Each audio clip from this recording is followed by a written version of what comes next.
Então, as crianças, nesse momento, podem sair, enquanto você procura na sua Bíblia, carta de Paulo aos Efésios, capítulo 6. Efésios, capítulo 6, nós estaremos fazendo uma leitura do versículo 10 até o versículo 13. Normalmente, no Dia das Mães, a gente procura trazer uma palavra direcionada às mães, mas hoje, de maneira especial, nós estaremos falando sobre família. O nosso tema sobre família durante todo o mês é o seguinte: famílias protegidas pela armadura de Deus. E ali no capítulo 6 da carta de Paulo aos Efésios. E hoje nós iremos abordar o tema a família no dia do mal. E o texto, Efésios 6, de 10 a 13, diz o seguinte: finalmente, fortaleçam-se no Senhor e no seu poder. Vistam toda a armadura de Deus para poderdes ficar firmes contra as ciladas do diabo. Pois a nossa luta não é contra pessoas, mas contra os poderes e autoridades, contra os dominadores das trevas, contra as trevas espirituais do mal nas regiões celestiais. Por isso, vistam toda a armadura de Deus para que possam resistir no dia mau e permanecer inabaláveis depois de terem feito tudo. Irmãos, quando refletimos sobre a vida em família, logo nos vem à mente momentos felizes nos almoços aos domingos, normalmente as famílias se reúnem, brincadeiras com os filhos, passeios na praça, momentos de lazer, vivência no aconchego do lar e outras tantas atividades que nós desenvolvemos quando estamos em família. Porém, a palavra de Deus, ela nos alerta através desse texto que há um dia mau. E que este dia mau pode chegar à nossa família a qualquer momento. O apóstolo Paulo está escrevendo essa carta aos Efésios, não prevendo apenas batalhas individuais, mas batalhas tanto na igreja como família de Deus e batalhas na família cristã. Que seria, de acordo com o pensamento de Paulo e que nós queremos transmitir aos irmãos nesta noite, esse dia mau? Não se trata apenas de uma data no calendário. Às vezes nós achamos que é uma data que vai acontecer, mas qualquer tempo de crise, momentos de tentação, chegada de conflitos ou ainda enfermidades que possam abalar a família. Essas coisas podem chegar em qualquer tempo. Podem ser ainda perseguições. Muitas famílias são perseguidas nos países do mundo. Graças a Deus que no Brasil ainda temos alguma liberdade, ou até mesmo afastamento espiritual. Quantas pessoas, inclusive famílias, se afastam da igreja? Isso tudo ameaça a família, isso tudo coloca a família numa situação vulnerável. E o inimigo sabe que se ele destruir a família, certamente ele vai provocar o caos na sociedade, com consequências inevitáveis na igreja, uma vez que a família é a base principal tanto da sociedade quanto da igreja. Por isso, Paulo nos dá aqui um aviso. Ele diz assim: revesti-vos de toda a armadura de Deus, para que possais estar firmes contra as astutas ciladas do diabo, de acordo com o versículo 6 do texto que nós lemos. Ou seja, o revestimento da armadura de Deus é uma preparação para o enfrentamento das dificuldades neste dia mau, que pode chegar a qualquer família, pode chegar em qualquer vida. Hoje iremos então ver que a família não é uma vítima indefesa. Pelo contrário, ela pode ser um ponto de resistência quando ela está preparada e adornada com a armadura de Deus, de acordo com esse capítulo 6 da carta de Paulo, então, aos Efésios. Alguns pontos na mensagem desta noite. Primeiramente, a família contextualizada. Paulo escreveu essa carta aos Efésios quando estava encarcerado numa prisão em Roma. Ele sabia o que era o dia mau, pois ele estava vivendo este dia na sua carne, acorrentado num cárcere abandonado por amigos, porém amparado e sustentado por Deus. Jamais Deus deixou que Paulo ficasse sozinho nas suas dificuldades, até nesse dia mau, como ele descreve aqui na carta. Ele não escreve aqui um tratado teológico comum ou alguns pensamentos abstratos, pelo contrário, ele escreve para famílias que estavam radicadas ali na cidade de Éfeso.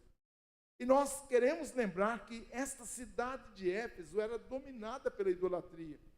Havia um foco principal de adoração, que era uma deusa chamada Artemis, ou deusa Diana, que concentrava toda a atenção idólatra sobre a sua imagem.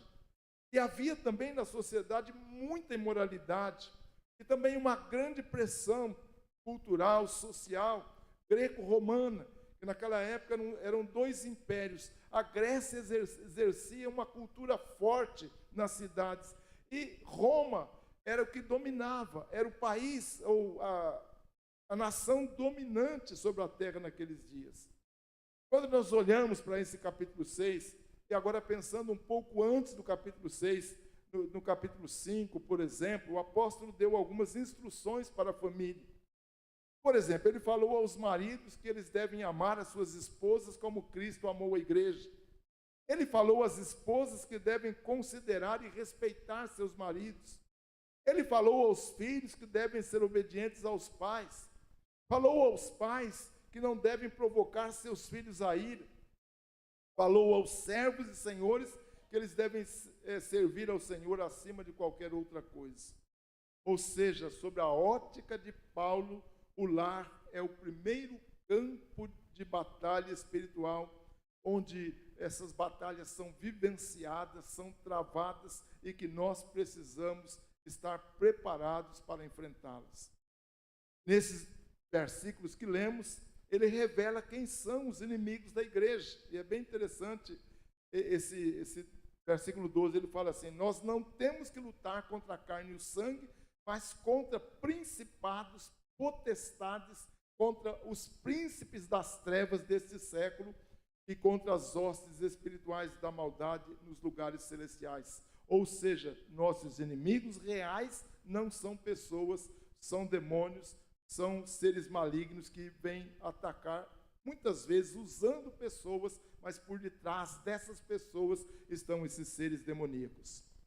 Quantos lares hoje estão sendo destruídos, não apenas por problemas óbvios como conflitos, falta de recursos, enfermidades, mas principalmente por ataques do inimigo.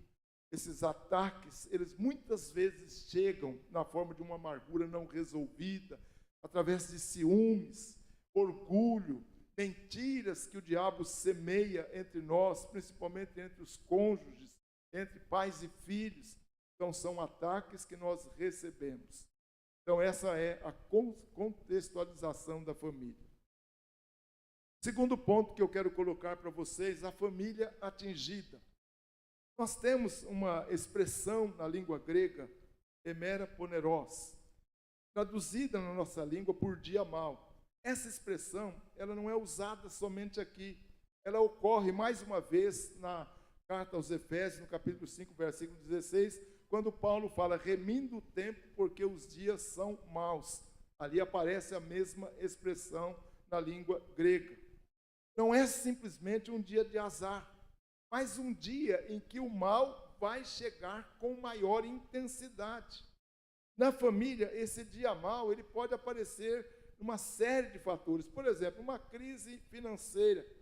Essa crise financeira gera tensão, estresse, contendas, a rebelião de um filho que pode estar com o coração endurecido, a tentação ao adultério ou à pornografia, que insiste muitas vezes em bater na nossa porta, uma doença prolongada que esgota o nosso ânimo, a nossa paciência, muitas vezes um ente da nossa família acamado, a perda de um ente querido também que abala toda a nossa estrutura emocional, a perseguição religiosa em alguns contextos hostis, o esfriamento espiritual, onde nós perdemos a vontade de orar juntos, e a gente poderia enumerar aqui uma série de outros fatores, de outras coisas que podem influenciar a vida da família.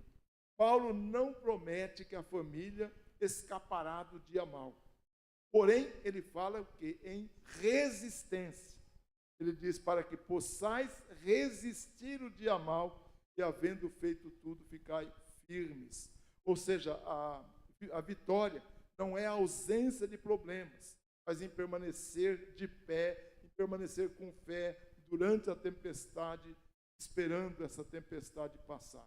E durante a tempestade, nós precisamos ter convicção de que Deus está conosco. Salmo 34, versículo 19, diz assim, o justo passa por muitas aflições, muitas adversidades, mas o Senhor o livra de todas. Terceiro ponto da nossa palavra desta noite, a família protegida. Paulo lista 6 peças da armadura. Mais adiante eu pretendo falar um pouco sobre família, até entrar um pouco no mês de junho, porque vou ter apenas 2 domingos para falar, hoje e domingo que vem, e eu pretendo trazer pelo menos 4 mensagens sobre a família. Paulo lista aqui 6 peças da armadura, embora ele use o plural nos pronomes, vós, nós, ou vós ou vós, a armadura é para cada membro da família individualmente e para o corpo familiar como um todo. Vamos fazer aqui uma breve análise, como já disse, a gente vai depois detalhar um pouco mais essas peças em mensagens subsequentes, mas vou detalhar hoje um pouquinho sobre cada peça dessa armadura no lar. Primeiro, o cinto da verdade. Na família, irmãos, a verdade é a base de tudo. Marido e esposa devem ser sinceros um com o outro. Os pais não podem exigir dos filhos aquilo que eles não praticam. Um lar onde a mentira é cultivada vira palco de hipocrisia e máscaras. O dia mau é enfrentado quando a gente diz o seguinte, em nossa casa não há lugar para mentiras, não há lugar para meias verdades ou qualquer omissões. Então é uma postura que nós lidamos, o que temos que lidar quando se trata de ter a verdade como algo fundamental no nosso lar. Também fala da couraça da justiça. A justiça dentro do lar também precisa ser prática. Os pais precisam agir com retidão e igualdade, nunca usando favoritismo entre os filhos. Os cônjuges devem tratar um ao outro com equidade. Quando o dia mau chegar com suas acusações, a couraça da justiça nos lembra que somos justificados em Cristo. Nós fomos chamados para viver de modo digno e de modo íntegro. Também fala das sandálias do Evangelho da Paz. A família precisa também estar pronta para anunciar e viver a paz dentro das suas paredes. Num dia mau, a paz é a primeira que sai pela janela. Mas se nós estivermos com os pés calçados com o Evangelho da Paz, mesmo estando em crise, nós estaremos buscando a reconciliação. E nessa busca pela reconciliação, evidentemente, os pais muitas vezes precisam pedir perdão aos filhos, os filhos precisam pedir perdão aos pais, às vezes os cônjuges também precisam expulsar a Guerra Fria, haver um acerto, haver um perdão entre todos da família. A paz não é somente a ausência de conflito, mas a presença de Deus dentro do lar. Eu gosto de um texto de Isaías 41:10, que fala, não tema, pois estou com você, não tenha medo, pois eu sou teu Deus, eu o fortalecerei e o ajudarei, eu o segurarei com a minha mão direita vitoriosa. Ou seja, quando Deus está nos amparando, haverá paz na nossa casa. Também fala do escudo da fé. O escudo da fé é aquele instrumento que barra os ataques do diabo. O texto de Paulo diz assim, com o qual podereis apagar todos os dardos inflamados do maligno. E o que representam esses dardos? Muitas vezes são pensamentos de desistência que assolam a nossa mente, que mexem com a nossa família. Palavras desse tipo, esse casamento não tem jeito, meu filho é um caso perdido, Deus me abandonou. Nós temos que ter cuidado com essas expressões negativas. A fé familiar, a confiança nas promessas de Deus, irá apagar todos esses dardos em chamas. Quando a família ora junto e declara as Escrituras, certamente o inimigo vai recuar. O inimigo, ele não tem medo de muita conversa. O que o inimigo tem medo é exatamente quando nós estamos em oração, quando nós estamos vivendo em família e unidos num só propósito. Também temos aqui o capacete da salvação. É aquela certeza que o crente precisa ter em relação à sua salvação. Em dias maus, a família pode ser atacada com medo, com ansiedade, com desespero, mas o capacete da salvação nos lembra que somos filhos de Deus, adotados por Ele, selados com o Espírito Santo. Irmãos, uma das coisas tremendas que aparece nessa carta aos Efésios é quando Paulo fala do selo do Espírito Santo sobre os filhos de Deus, aqueles que receberam Jesus como Senhor. Ali no primeiro capítulo, versículo 13 em diante, ele diz assim: quando vocês ouvirem e crerem na palavra da verdade, o evangelho que os salvou, vocês foram selados com o Espírito Santo da promessa, que é a garantia da vossa herança até a redenção daqueles que pertencem a Deus para o louvor da sua glória. Ou seja, nenhum dia mau poderá roubar a nossa identidade, porque a nossa identidade está selada pelo Espírito Santo de Deus, de acordo com esse texto de Paulo aos Efésios. E finalmente, nesses instrumentos, de uma forma bem rápida, falando sobre eles, sem detalhar muito, nós temos a espada do Espírito, que é a única peça que nós chamaríamos aqui de peça ofensiva da armadura cristã, que é a palavra de Deus em ação. A família precisa ter a Bíblia como espada, não apenas na estante, não apenas na boca. Alguns não dão nem valor a esse livro. Muitos deixam esse livro na igreja. Deve ter ali umas 40 Bíblias esquecidas na igreja, na estante, de pessoas que passaram por aqui, deixaram. Pode ser que você tenha mais de uma, não fez falta, mas é possível que você deixou, que alguém deixou, porque não valorizou esse instrumento de Deus. Quando o dia mau chega, nós precisamos ter textos bíblicos preparados para proteger.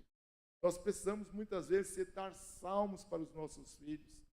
Eu disse ontem no culto de jovens que eu gosto muito de salmos. Por quê? Porque o livro de Salmos, ele traz o conforto de Deus ao nosso coração. E muitas vezes nós precisamos, olhei para os montes, de onde me virá o socorro? Meu socorro vem do Senhor. É um salmo preferido meu, porque eu entendo que naqueles momentos de dificuldade, Deus vem em meu socorro. As mães também precisam aprender a declarar a palavra de Deus sobre os seus filhos. Um texto muito interessante que as irmãs deveriam utilizar é Isaías 54, 17, quando fala assim: nenhuma arma forjada contra você prevalecerá, e você refutará toda língua que a acusar, ou que o acusar.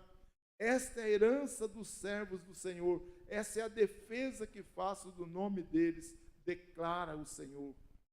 Ou seja, pais e filhos devem aprender a usar a palavra de Deus contra as mentiras do diabo, e essas mentiras, se nós não tivermos cuidado, elas vão nos envolver e a família vai sendo minada nas suas bases. E finalmente o último pontinho, a família em oração. Paulo mostra ali no versículo 18 a 20, ele fala o seguinte: orando em todo tempo, com toda oração e súplica. Ou seja, a armadura de Deus sem oração é um peso morto.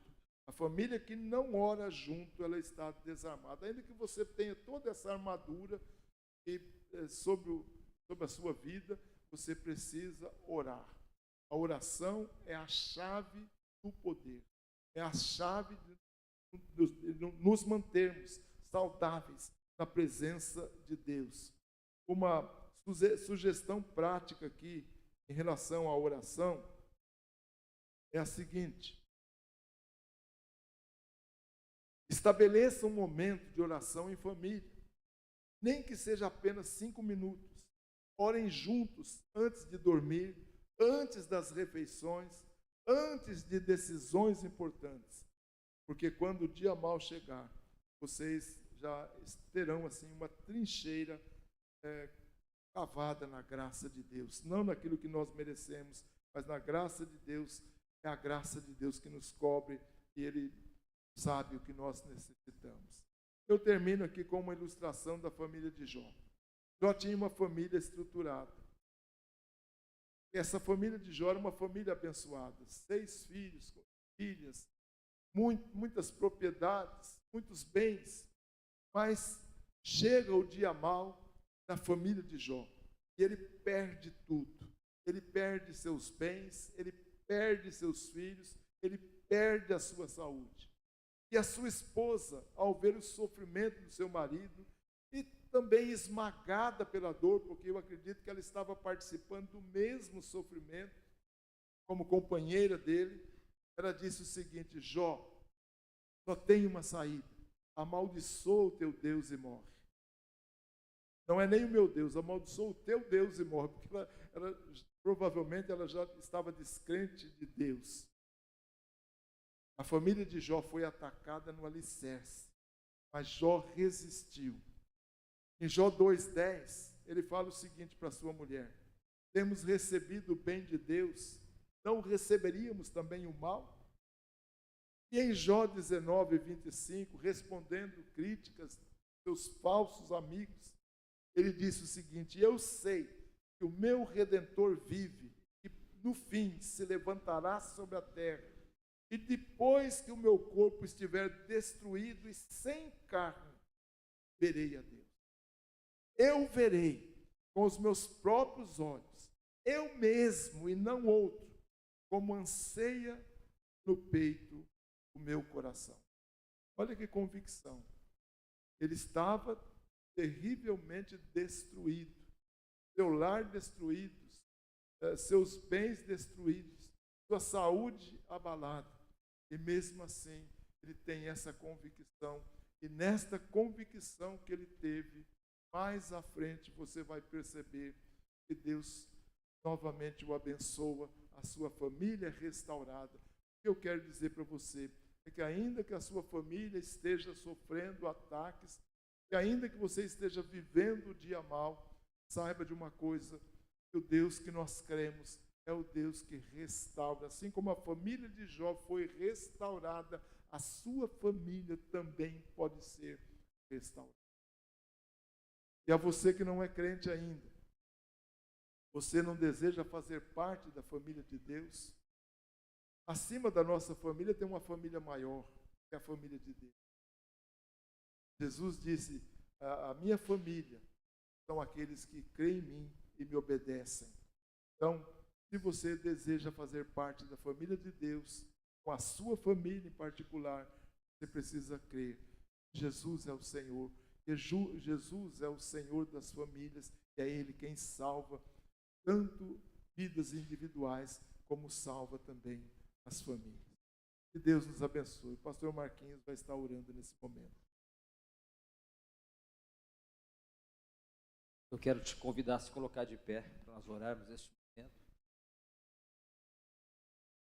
Você compreenda que você não está nessa terra depois de aceitar a Cristo em um parque de diversões. Você está num campo de guerra. Há pregadores que dizem que você está tudo maravilha, agora é só vitória, agora é só alegria. Não é bem assim. Você está num campo de guerra e há um inimigo terrível contra mim, contra você, que me odeia e que te odeia terrivelmente. Isso o texto Paulo nos diz isso. A nossa luta não é contra pessoas, mas é contra o mal. Peço que você, nesse momento, refletindo nisso, abaixe a sua cabeça, comece a se colocar diante do Senhor, dizendo: meu Deus, eu preciso me atentar mais para a vigilância espiritual. Eu preciso atentar mais para uma vida efetiva de oração diária, com disciplina, para um momento de oração, um momento de intimidade com Deus pela oração, bem como pela leitura da palavra de Deus. Eu preciso vigiar mais, como Jesus disse: vigiai e orai, para que não entreis em tentação. Pedro vai dizer também: sede sóbrios, vigiai, porque o vosso adversário, o diabo, anda em derredor, rugindo como leão, procurando a quem possa tragar. Resisti a ele, firmes na fé, sabendo que sofrimentos semelhantes se passam com todos os seus irmãos pelo mundo afora. Aleluia. Senhor, nosso Deus, nós glorificamos o Senhor nesta noite. Tu és um Deus maravilhoso, um Deus de santidade, um Deus de poder, é um Deus também do despertamento. E eu creio que há uma palavra também para a igreja nesta noite: desperta, ó tu que dormes, levanta-te dentre os mortos e Cristo te iluminará. Meu Deus, quantos dos nossos irmãos, quantos servos do Senhor estão, meu Deus, como que dormindo em meio às densas trevas ao redor, o pecado, a indiferença espiritual, as ações do inimigo ao redor, e muitos de nós estamos vivendo sem observar estas realidades, como que dormindo o perigoso sono da indiferença, como é aquele sono que Jonas estava vivendo no porão daquele navio. Oh meu Deus querido, que nós possamos ser despertados pelo Teu Espírito Santo, para Te buscarmos, para colocarmos a nossa vida na Tua presença, clamar perdão por nossos pecados, nos arrepender dos nossos pecados, nos colocar diante de Ti, para que, ó Deus, possamos entender qual seja o Teu propósito e o Teu plano, e assim andarmos na presença do Senhor, para que este propósito se cumpra em nossas vidas e nas nossas famílias, que tem sido, como já foi dito várias vezes aqui hoje, grandemente atacada pelo inimigo. Pai, blinda as nossas casas, blinda as nossas famílias, blinda os casamentos, blinda os leitos conjugais, visita as famílias, ó Pai querido, derrama do Teu poder, derrama de um azeite novo no meio da família, reaviva a obra, meu Deus amado. Assim nós clamamos nesta noite, no nome maravilhoso do Senhor Jesus. Amém. Amém, Jesus. Agora é aquele momento de levantamento das ofertas. A Júlia vai dar uma palavrinha e depois, na sequência, nós teremos a nossa oferta mensal de missões. Boa noite, irmãos. Nós começamos aí o mês de maio e eu queria compartilhar uma imagem com vocês. Talvez seja um pouquinho difícil de ler, mas aqui são alguns dos dados dos principais conflitos que estão acontecendo ao redor do mundo nesse ano de 2026. Então, muitos deles nós temos visto aí nas notícias, né? A gente tem ali a guerra na Rússia e na Ucrânia, que já tem acontecido há um bom tempo. Tem ali o conflito, as tensões no Oriente Médio, envolvendo os Estados Unidos e alguns aliados.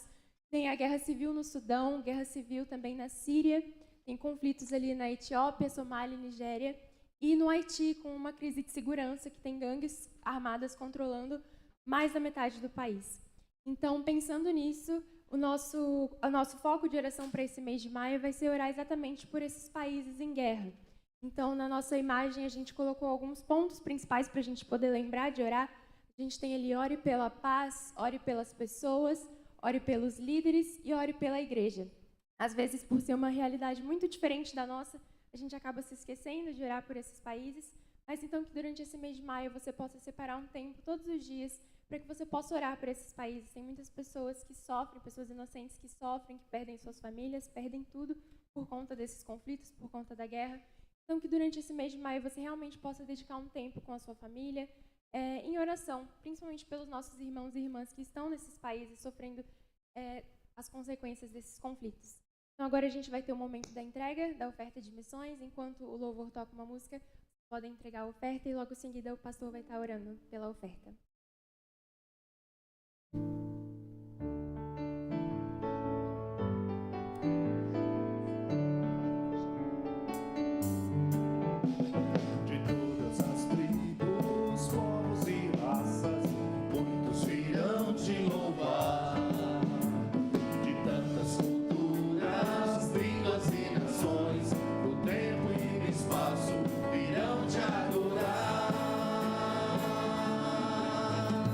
Bendito seja Senhor.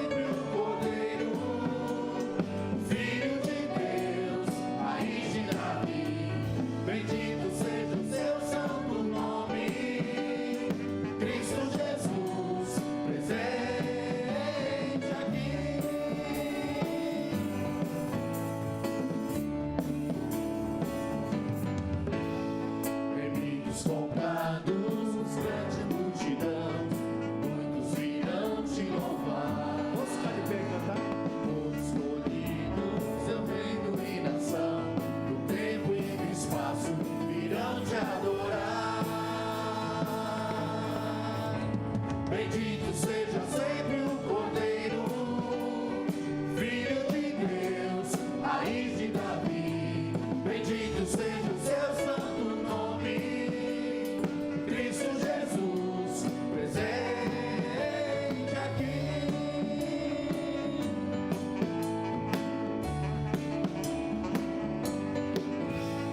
E a nossa nos cabe tudo dedicar, oferta suave ao Senhor.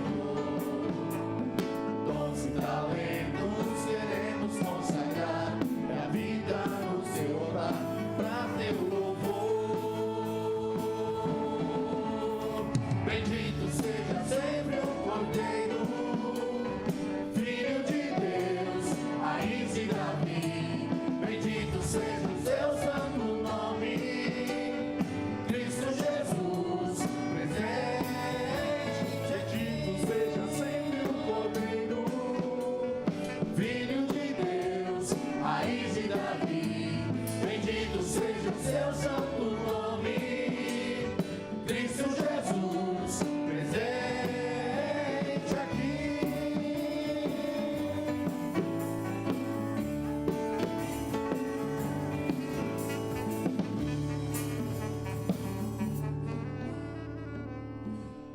Amém. Glória a Deus. Vamos orar pelas ofertas e também pelos missionários. Deus de misericórdia, de graça e de bondade. Foi um tempo, Deus precioso, na tua presença, onde nós coletivamente louvamos o seu nome, ouvimos a sua palavra. Deus, e agora a oferta de missões. Nós consagramos a ti. E que o Senhor esteja de uma maneira poderosa abençoando os missionários, ó Deus. O Senhor conhece as necessidades de cada um, cobre com teu sangue, que eles tenham unção poderosa do Espírito Santo. Abençoe as famílias, Deus, no nome de Jesus. Nós agora, como igreja, repreendemos todo o ataque do inimigo. E que eles sejam ousados e tenham do Senhor unção, sabedoria. Deus, guarda cada missionário juntamente com as suas famílias. Nós abençoamos cada um, aonde quer que eles estejam, que eles sejam uma luz que brilhe para a glória do Senhor. Obrigado, Deus, por esse momento de oferta, no nome de Jesus. Amém. O Senhor te abençoe e te guarde. O Senhor faça resplandecer o rosto sobre ti e tenha misericórdia de ti. O Senhor sobre ti levante o rosto e te dê a paz. Deus abençoe, no nome de Jesus.